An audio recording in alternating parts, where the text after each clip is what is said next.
Hello. Right, this is our Open Marketing podcast series for Behind the Fluff podcast from the International Bunch. It's specifically for those in marketing, those interested in marketing, those in academic publishing, scholarly comms and libraries. Who are we going to be talking with today? Katy Alexander and Simon Holt, both working in the industry, but here to represent a very important initiative, Publishing Enabled. Katy and Simon explore with us about providing a safe space for people with a disability in the publishing industry, highlighting the positives that having a disability can have, so for example, adaptable thinking, improving how we do marketing and how we think about communications, opportunities arising from COVID-19, so flexibility, acceptance and adaptability, the need for buy-in at a senior leadership level for culture to change within an organisation, tools to measure accessibility and what you should be thinking about and trying out for yourself, the importance of providing information in different ways as people access and consume content in a variety of ways, and digital marketing that lets us constantly test, tweak and improve what we're doing, and normalising disability, the key to creating an inclusive culture, incredibly important. As someone that actually suffers from dyslexia, this was very, very interesting for me and is an amazing cause. So let's just go and jump straight in. Let's go. Welcome everybody to the Behind the Fluff podcast. Now you can find out lots of great resources on our website, www.internationalbunch.com/be inspired.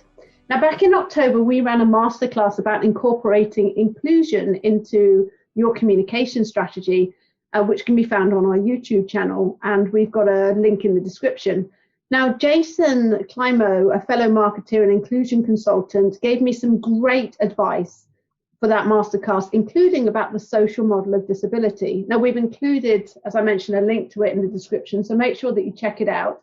But in today's podcast, we're going to be following on from that with a masterclass and a chat with Katy Alexander and Simon Holt, both working in the industry, but here to represent a very important initiative, Publishing Enabled.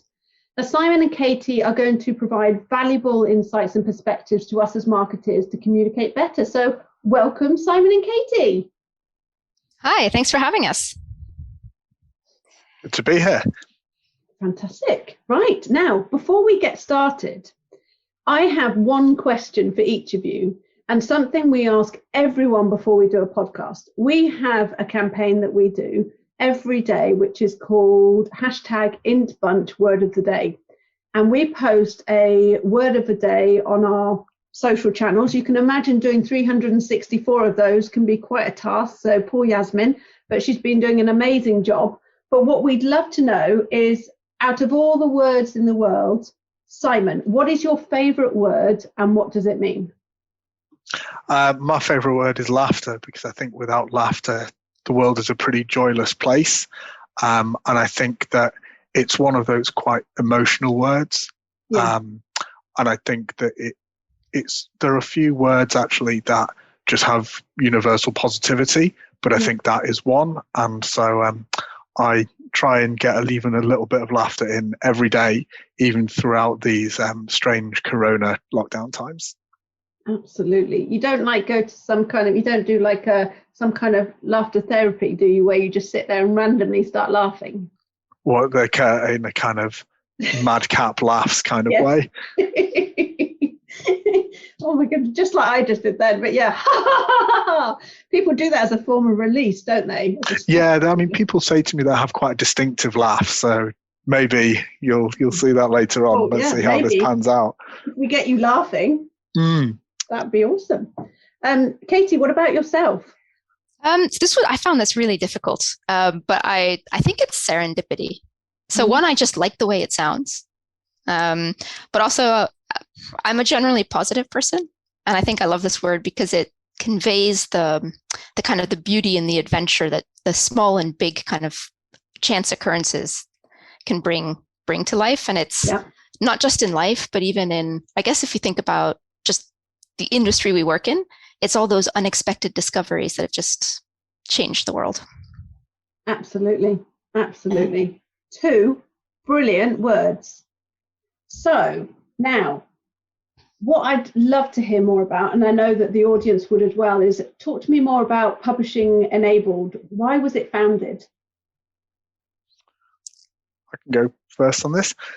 So Katy and I and a couple of other people felt that we wanted a space within the publishing industry where people could feel supported, that have a disability or have caring responsibilities who are interested in this area, and also where we could maybe provide some resources in terms of best practice. We feel that for other demographics, whether that's gender or race or LGBT, there are some quite cogent communities within the industry, but we felt that was missing for disability. I think disability is something where not only can people feel a bit on their own with it sometimes, but also I think it can be quite tricky to convey disability in a positive light, because every time you meet somebody, inevitably you end up talking about what you can't do rather than what you can do. Yeah. So we wanted to provide a positive voice for the publishing industry where we talk about the strengths and the skills like problem solving, adaptability, thinking in a different way that having a disability has given us in order to show the value of people within the publishing industry, and so that those people are able to feel more supported whatever company they're at, and to feel like they're part of something and not on their own and left out. Yep. Is there anything you want to add to that, Katy? No, I think Simon summed it up beautifully. So if you have people in the industry who what you've said really resonates with them, is there a good way for them to contact you? Yeah, so at the moment, we are working on a website, but we do have a live LinkedIn page. So you can contact us through there, or you can email either Simon or myself, and we'll be happy to get back and answer any questions. Perfect. Thank you so much. So tell me now, I've got my question here, and I'm thinking it's quite similar to what we talked about, or what Simon's just talked about. But I wonder, is there, in terms of the actual emotional, passionate side of things, tell me more about where your passion to be part of Publishing Enabled comes from. So, Katy, if we start with you. I think there's a few reasons. One is I kind of just want to make things easier for the generations that are coming. So that, starting out a career. So I spent so many years working, and it's been, 20 plus years now in the industry, and I concealed my disability through most of it. Yeah. Because I was, for various reasons, some of them personal, kind of that feeling of ashamed, and thinking less of myself, thinking, I had to prove myself. Also reacting to reactions that other people might have if they did find out that I was dyslexic. So I think part of it was trying to help change and have a more positive view on all the things that we do bring was so important to me, so that, other people starting out their career just have an easier time, and just we clear up a lot of these misconceptions that are out there. Absolutely. And Simon? Yeah, that's what it was about for me too. I found it quite challenging to get into the publishing industry, mainly looking back because a lot of hiring processes and interviews were set up in a way that I couldn't really access.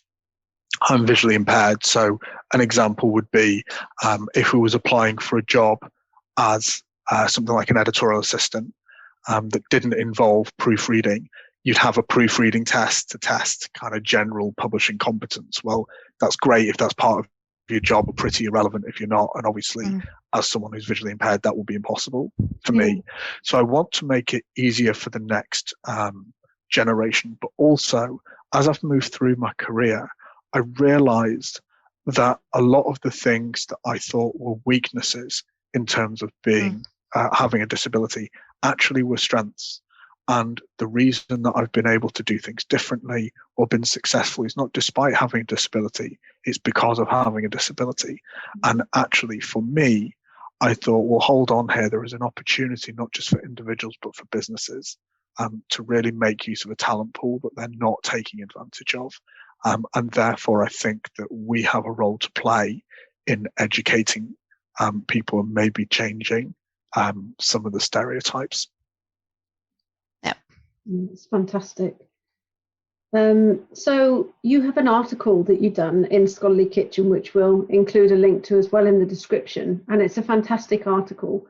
And you discussed about culture and lack of awareness being behind the poor representation of people living with disabilities in the scholarly publishing industry. Now, that was 2 years ago.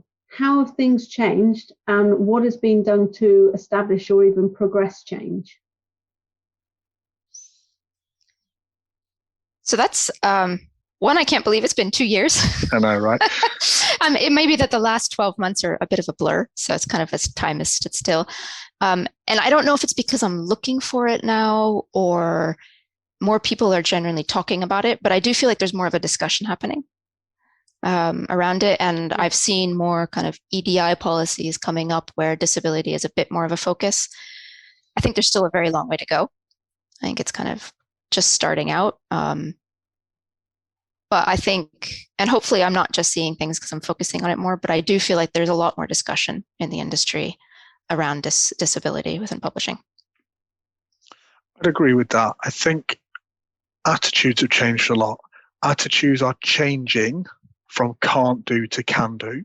Yeah. I think that there is a greater culture within the industry generally of D, E, and I, and bring your whole self to work. And I think actually one of the few advantages of the COVID crisis is that people have been forced to be a lot more flexible about work and about their working environments and conditions. And therefore, not just with disability, but with all kinds of different situations, it means that workplaces, I think, are a lot more flexible and willing to make adjustments and adaptations. I think, as Katy said, there's a long way to go, and I think there's still quite a gap between wanting to do the right thing and then knowing what the right thing to do is and having policies in place. But I think that I can at least have a discussion now and say, you know, these are some issues and these are some proposed solutions, and be taken seriously, as opposed to in the past where it's been, you know, that's very nice, but we can't really help you because you don't fit into our traditional way of doing things. Yeah. No, absolutely. And you're right, you know, EDI is very much higher on the agenda than it used to be. I mean, I've been to several EDI sessions, but I think, you know, outside of this podcast and our discussion here, you know, we chatted, us three, I don't know, a few weeks ago, and talking about the landscape with EDI and the importance of, and it was interesting when we were chatting. I think, Simon, one of the things that you had highlighted to me, which I then went on to go, and I went to an EDI workshop straight after we chatted, and I took some of that feedback that we were talking about in there into that session. And I think one of the really interesting points that really resonated with me and still sits with me and will sit with me for a while is when you'd mentioned about it's fantastic to see the progress that is happening with EDI, but when we're looking at representations from companies and organizations and institutions, it's about how exactly are they adopting this moving forward. And it's not just about having someone to be a representative, but it's actually starting to think about building teams and having people who are responsible for it at the top, and then who are ensuring that there's an overarching strategy across the organization. Because, I mean, this podcast is obviously marketing related, but and is listened to by others outside of marketing in the publishing industry and beyond. But actually, EDI touches everything and anything any of us do. So it's really important. And that really, I was so pleased that we had that discussion, because I took that as feedback into the working group that I went into, because it's so important that organizations start thinking about this in a really committed way. Yeah, I think that hits the nail on the head, because companies, if they truly want to get, or they truly believe in it, they need unequivocal leadership, buy-in, and consensus for their initiatives. And they have to understand that they're actually critical to business success. So if you don't have buy-in at that leadership level, the levels below aren't going to prioritize the programs. They're not going to be essential because they don't fit into business metrics. on which the organization is measured. So if you don't have these initiatives, diversity, inclusion, disability, and they're not a founding principle, and even I'd say should be part of the measurable compensation at a leadership level, then you're not going to get the change. You will just get lip service and ticking the boxes. So it has to come from the CEO and the leadership team. And it has to be part of your business objectives, measurements, and compensation. That's true embrace. For me, that's what I believe is when you've truly embraced as an organization your initiative. It also has to be a proactive thing that you're thinking about at every stage of the employee life cycle or every stage of product development. Exactly. That you're not just dealing with problems retroactively as they arise. Actually, it's about getting it right first time. So, from a product point of view, or a content point of view, it's much cheaper and easier to get it right first time than have to deal with it later when there's a problem. Yeah. Absolutely. So, thinking about that, is there any specific advice that you think organizations should start thinking about first, or anything that you would recommend to organizations as something that they can take inspiration from or use as benchmarks?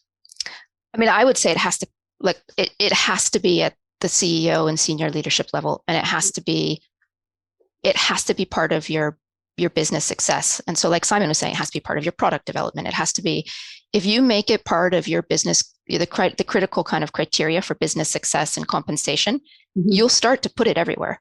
And you can start with, small changes, and then you start to build it into your product roadmaps. You start to build it into some of your marketing. You start to build it into your HR practices, because it ends up becoming an objective for every single department. Yes, exactly. And until, so I mean, that would be my recommendation.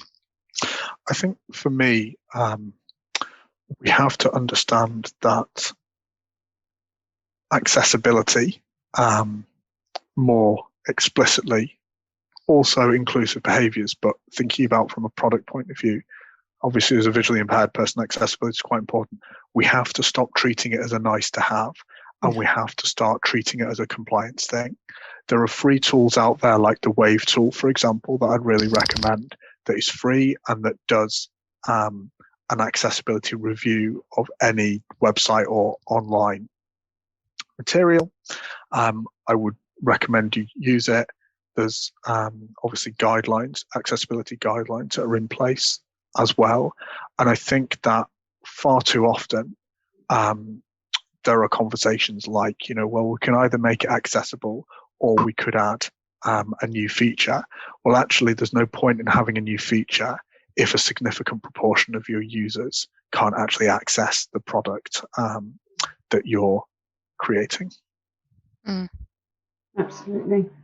And I think one of the interesting things when I went to that working group and I gave that specific feedback and we started having some further discussions, when people are very much focused and thinking about we need to have different representation from different communities and people of different disabilities, for example, etc., in these different areas, what happens is because sometimes you're dealing with minority groups, these people are often targeted the most to do things. And it's actually also about being careful and considered, because this was with some librarians that I did this. And one of the librarians said, I'm normally the first port of call because of my colour. And actually, it should be the respect, maybe there's a better approach. And I think Publishing Enabled is a fantastic example of that people can come to you and they can go to the website once you've done it, and they can find resources and have a central area that they can seek this sort of advice from and support. So for marketers, because marketers are generally dealing with communication a lot, and it could be internal communication, could be external communication. Of course, all of us are doing internal communication. And so this will resonate with not just marketers, but anyone that's doing anything. And even editorial are managing social media channels, for example, for their journals. It's not always marketing, just depends on your organization. So when we think about communication through online media, email marketing, anything that falls under the category of digital marketing, are there things that you think marketers should be mindful of? I guess I'll go first. I think as marketers, we have to be mindful of is most of the changes that need to be made to have an inclusive marketing campaign benefit everybody, right? It benefits everyone. And there's some kind of easy wins, and there's some things that need to be put into part of a workflow. Once you have them into your workflow and your process, it will become easier over time. And just a few things to think about are things like Simon suggested. You can put your website through, how accessible is it? Have you ever tried using your website without a mouse? Things or like with a screen reader. With a screen reader, exactly. Use alt texts on your images on social. And there's a lot of great resources on how you can do this in Twitter. Hootsuite makes it really easy if you use platforms like Hootsuite. Be mindful of, PDFs. And, I say this, but, I'm still trying to find great alternatives to PDFs for things like white papers and reports, but PDFs are not always the best. And also too much copy. Your language does not have to be overcomplicated. Just use simple words and shorter text. And I know in publishing, especially academic publishing, we do love our big words and our jargon. But you don't have to always use them, right? You can cut them down. You can have plain, simple language. Always have a great executive summary for those of us who might struggle with reading a little bit more than others. Think about different medium. Can you do something in a video, or podcast, have captions? So there's actually quite a lot that can be done that really doesn't take that much extra time. I think for me, just building on what Katie said, actually the point to make here is not a disability point, it's a human being point. And that is different people access information, access content in different ways, right? So there's no point in creating a video if you're not going to have closed captions and you're going to have a voiceover. You can have closed captions and that's great. I won't be able to read it though. Yeah. You can have a voiceover and that's fine, but a deaf person won't be able to listen to it. Actually, what you need to think about here are both. And I think the not only but also approach is actually quite important here.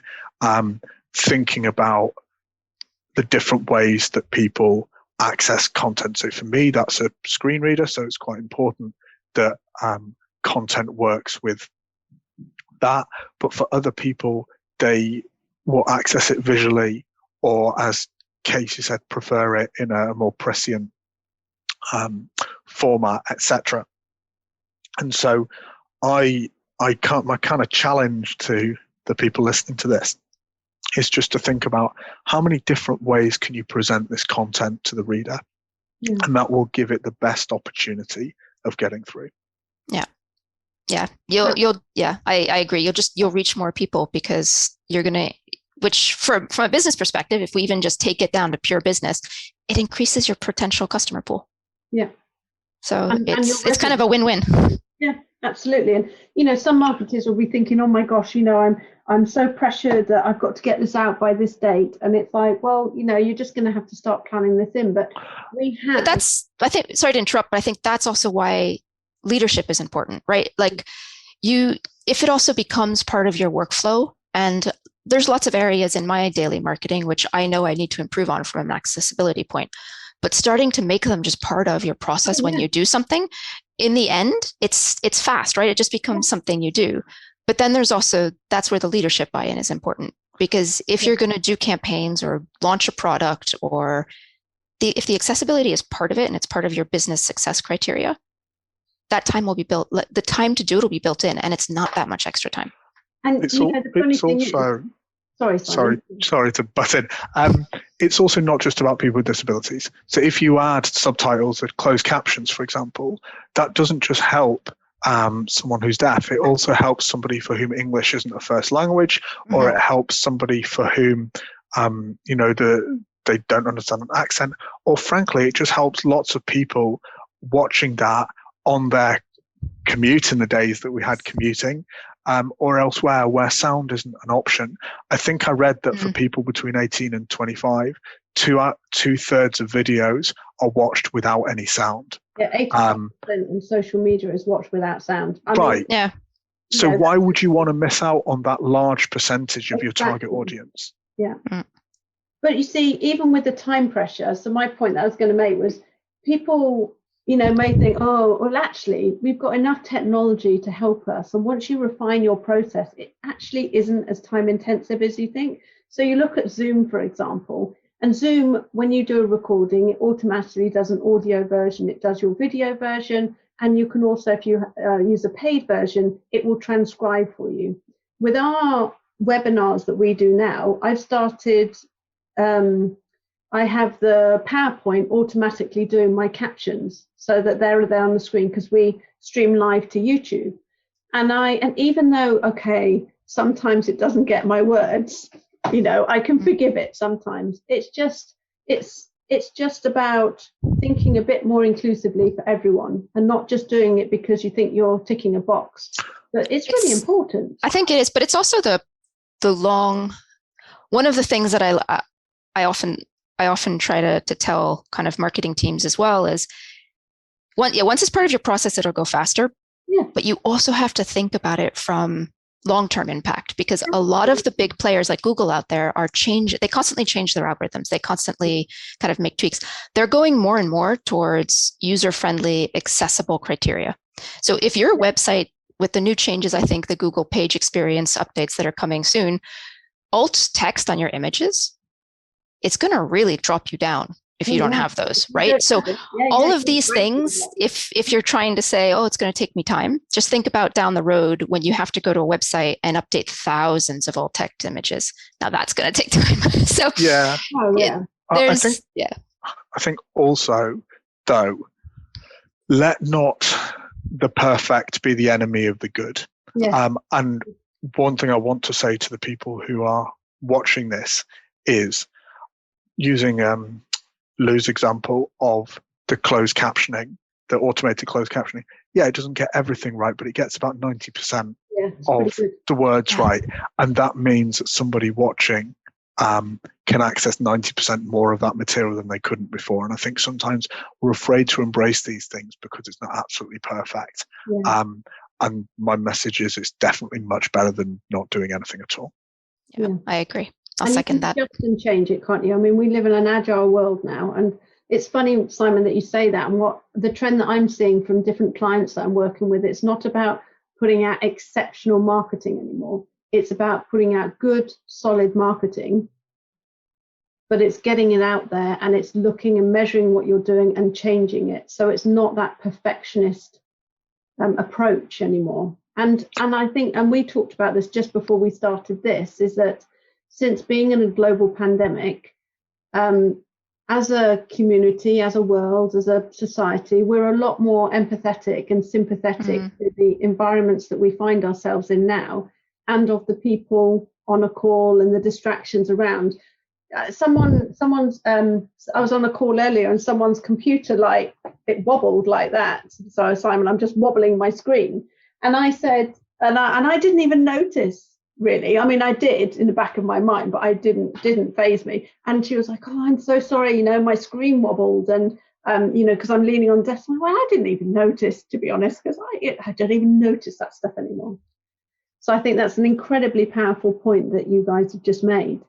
What are the things? So, how does digital marketing provide more opportunities to be inclusive? Was my next question, and in some ways, you've already answered that in terms of the types of content, in terms of the format of content and how it can be disseminated. And Simon, I think you touched on that really well, talking about the different types of content for people with specific disabilities as well. Are there any other opportunities that you think that digital marketing has for inclusivity?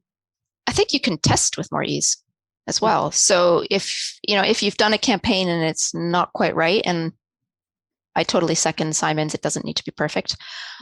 you can tweak it. Sometimes you can go back and even edit. You upload a video to YouTube. If your description, go in and edit it. You can't do that if you've already printed a couple thousand flyers. Change the font size if you're finding that it's not the right size. If you're working in graphs, which I think is important for a lot of kind of academics and within publishing, just checking the accessibility of the different colors you use in your graph with online apps, which is really helpful, or tweak them if you get any feedback. So you're just able to offer kind of a wider variety of content to meet user needs regardless of disability, but you're also able to measure, tweak, iterate, and just keep testing and improving. One thing I would definitely agree with this.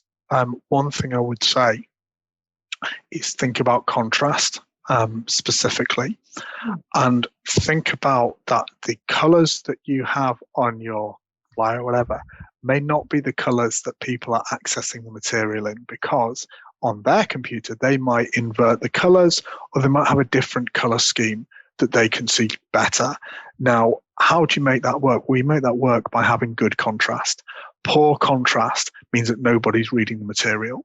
And so whilst you might think that your, green on yellow looks absolutely fab, actually it looks absolutely fab to, the kind of half of people who are able to read it, and really not very fab to the large amount of people who can't read it. So I think that's something I'd throw in there as well. Yeah, because I think you had said to me separately about black text on white background, maybe inverted, so it's actually black background with white text. Is that right? Yeah.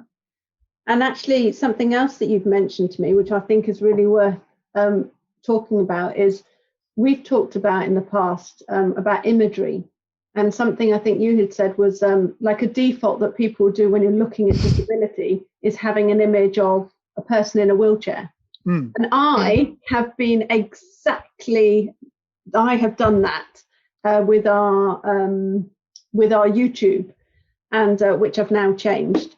And I went for, a stock image of someone in a wheelchair, because that in my head, that was like, because I think also because the consultant that, I'd worked with, he also was in a wheelchair. But yeah, I think that's really important when you said that, Simon. Well, I think 80% of disabilities are hidden, so non-visible. And therefore, I think that, look, the wheelchair is a well-recognized symbol, but I think it also stereotypes in terms of it only takes into account one type of disability. And I think part of what we were saying at the beginning about creating a positive image is enablement. And so another symbol of the disability movement is the kind of triple bar, the E, which means equivalency of the same value to. And for me, that speaks to more what disability is about, rather than the wheelchair, which I think is quite narrow, and probably isn't representative of, quite a lot of people with disabilities. In the past, I know that you've mentioned a good resource place to go, Katy. Do you remember it was to do with images, and it was UK based? Yeah, so UK Black Tech have a great stock pool of images, and they created that, it's free images, because they noticed that there was a lack of diversity in images when it came to the tech, kind of the tech industry. And maybe we should do something like that for disability. That would be great, wouldn't it? It would be great. But I think a lot of the images could just be of anyone, right? Because with 80% being hidden disabilities. Yeah. But one thing, exactly, and one thing I wanted to note is actually when you go on a lot of websites or you see a lot of advertising, wheelchairs or no wheelchairs, but actually the only images of people with disabilities you ever see tend to be on accessibility pages, or where, a company's talking explicitly about their equal opportunities policies.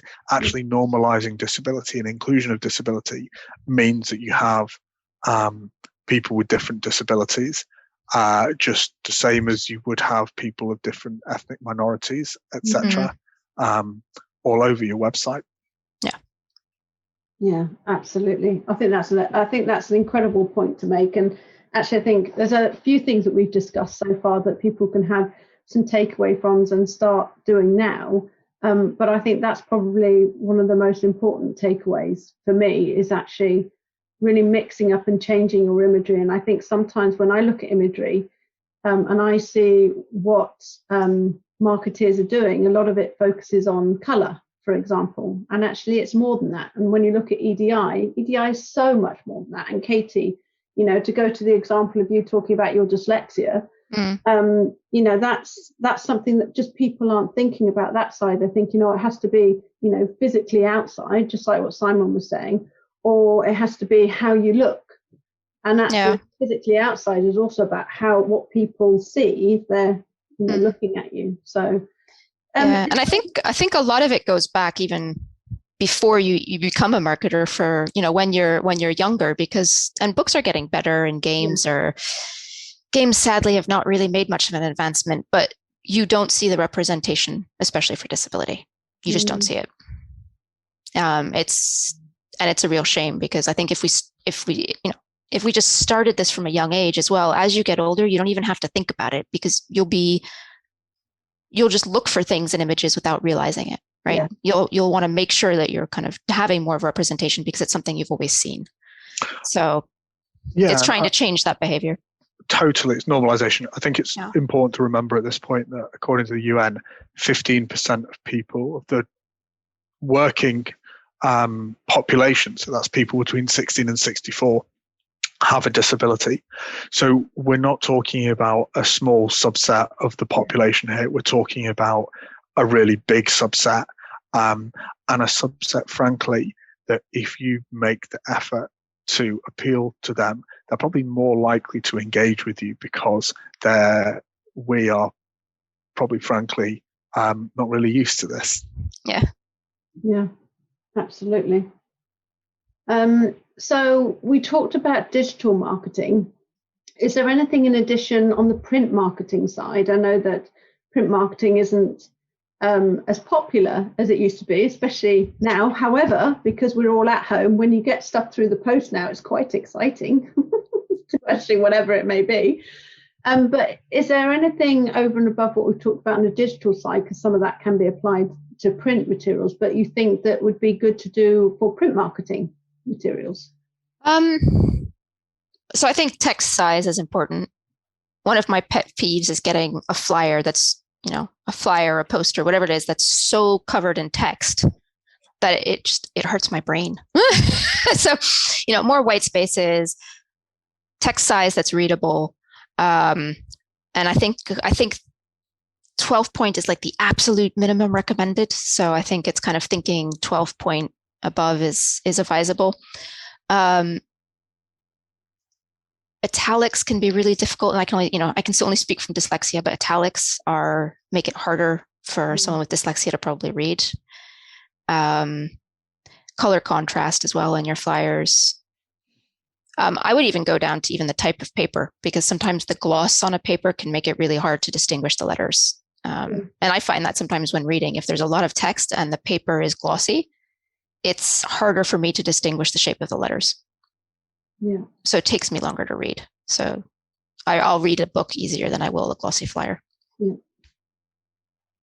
So for me, as someone who isn't really able to access print marketing, a QR code would be really helpful.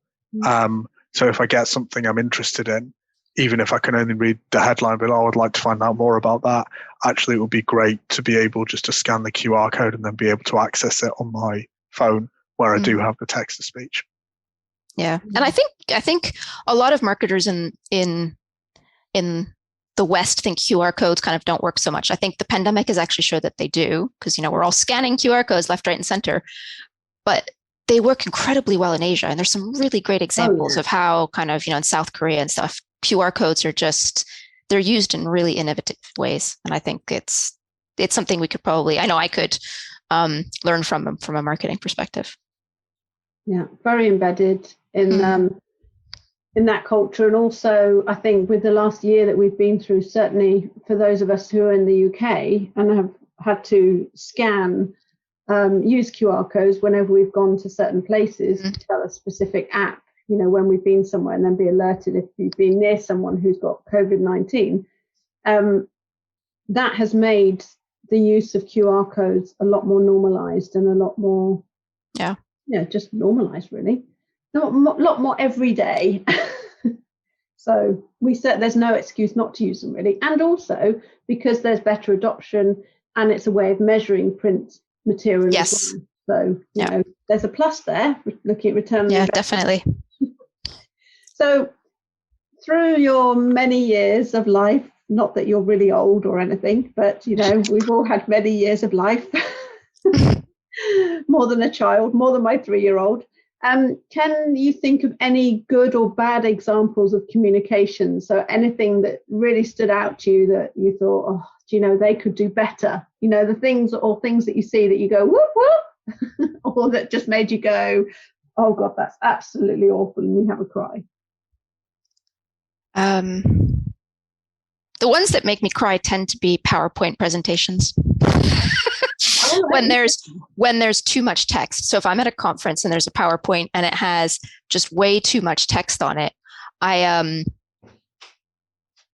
just makes me want to cry, because it's just so unmanageable. The text is tiny. I'm kind of like trying to look at it, trying to read it, and then I have to put so much concentration into trying to read what's on there, because I require more concentration to read. I don't even know what the person's saying. So that's probably one. And I mean, I've made my fair few mistakes that I look at over my career when I've done a campaign or other, and I just go, how, especially as someone with a disability, did I do that? So we all have to improve, even those of us with disabilities. Yeah. I think from a product point of view, I've thought this for a long time. I think small print should be outlawed. Mm. It's discriminatory by its very nature, in fact. How can you hold me to something that I can't read? Yeah. Absolutely, Simon.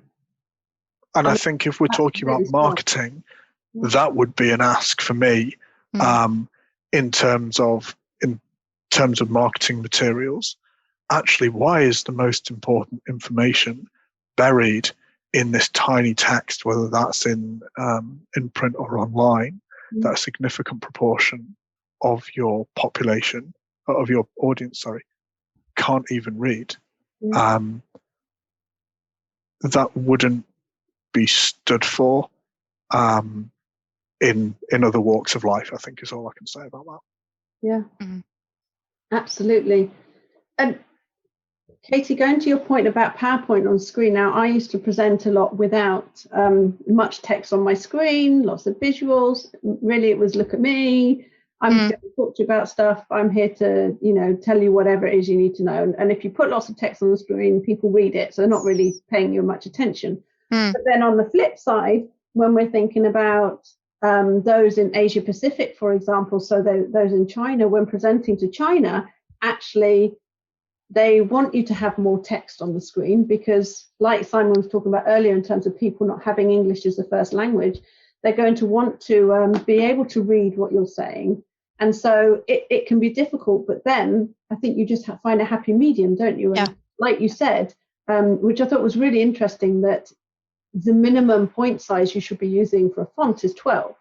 So actually, it's about, okay, if you're going to have text on screen, keep it clear, keep it concise, don't be too text heavy, but also make sure that it's easily readable. So there's a balance in there, isn't there? There's a compromise. Yeah. Oh, and I think that's with all of this, right? It's not going to be perfect for everyone. Exactly. So let's just get it to a stage where we can all at least come away from understanding the gist, I think. Yeah.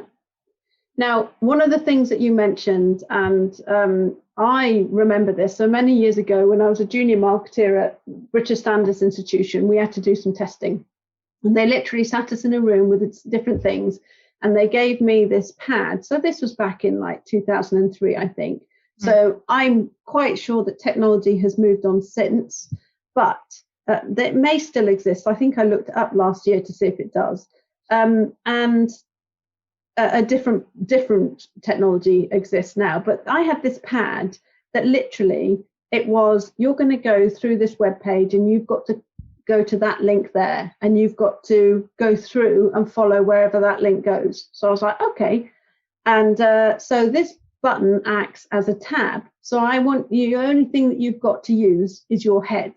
So I sat there for about, 10 minutes, just hitting my head on this pad.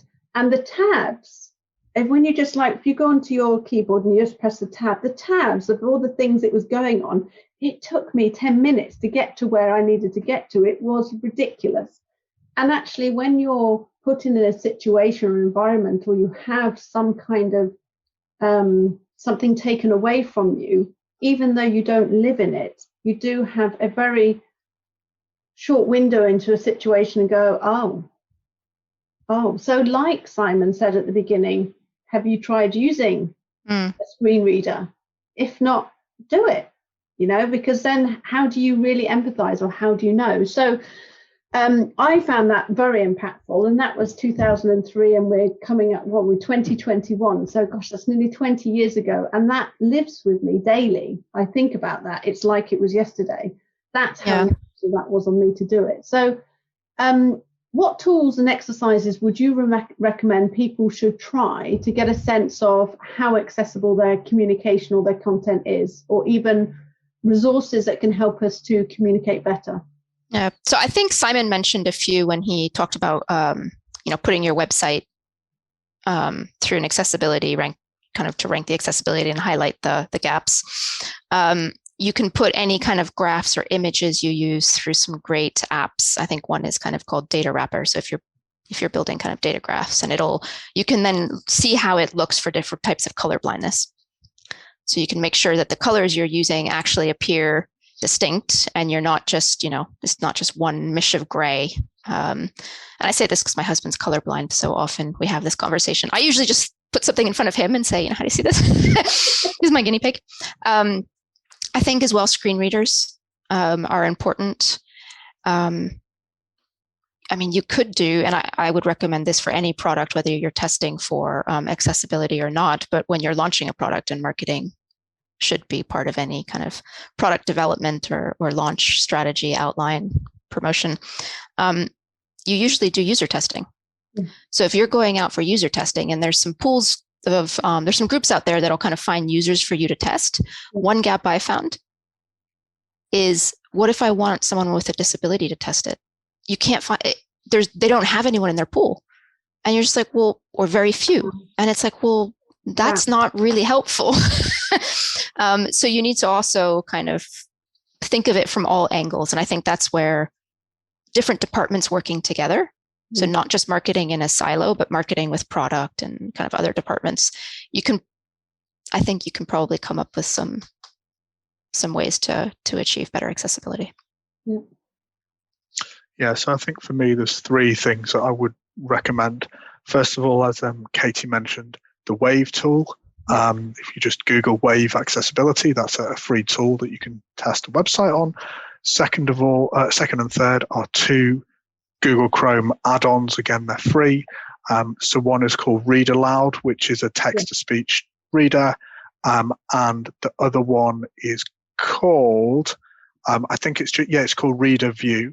And basically, what that does is a bit like on your mobile phone. It translates the text into a kind of bigger, more accessible text-only view.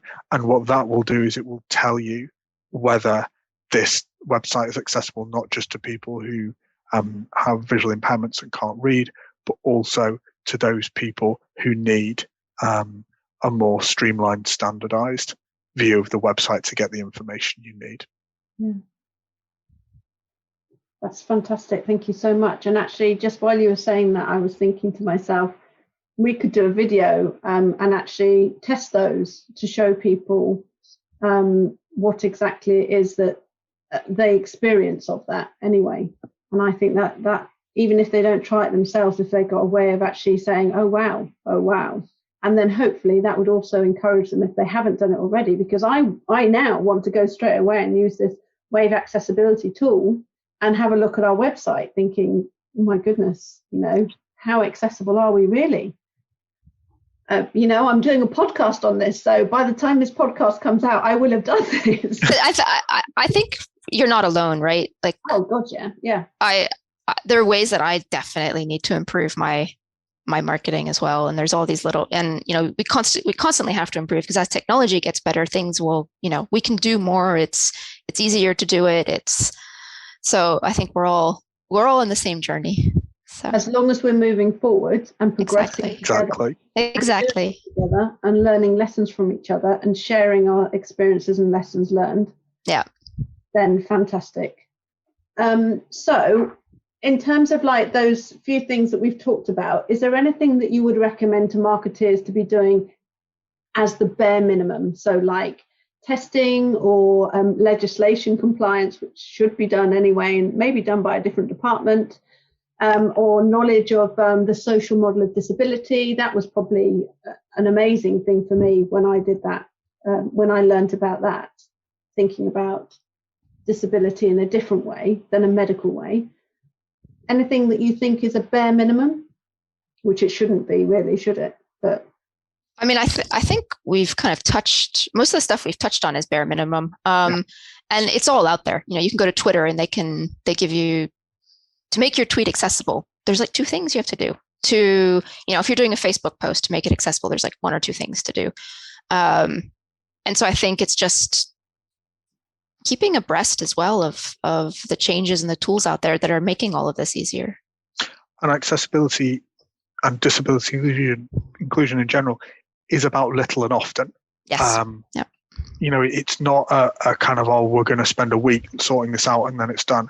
Actually, it's about doing lots of little things and integrating them into your processes, as Katy was saying, and doing a little bit regarding that every day, whether it's taking 5 minutes to run your website through Wave, or it's taking 2 minutes to install the read aloud tool, etc.